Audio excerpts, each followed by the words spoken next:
Hello friends, আজকে চলে এসেছি একটু বাইরে খাওয়া দাওয়া করবো বলে। বাড়ির পাশে এখানে একটা রেস্টুরেন্ট আছে, সেখানেই চলে এসেছি। আর আদিকেও সঙ্গে করে নিয়ে এসেছি। এখানে এসে আমি বসে পড়েছি, এখন মেনু দেখবো, দেখে কিছু খাওয়ার অর্ডার দেবো। আর আদি দেখো এখানে তো বদমাশি শুরু করে দিয়েছে, ও এদিক ওদিক হচ্ছে, কোনো মতে বসতে চাইছে না। আর আমি এখন মেনু কার্ডগুলো দেখছি যে কী খাবো।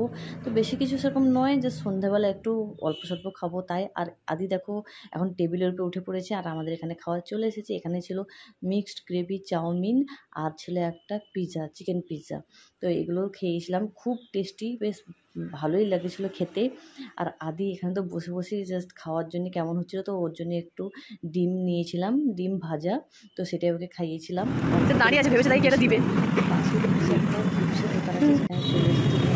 চিপস খাচ্ছিল, সেখান থেকে আমরা চিপস নিয়ে নিলাম বাড়ির জন্য কয়েকটা।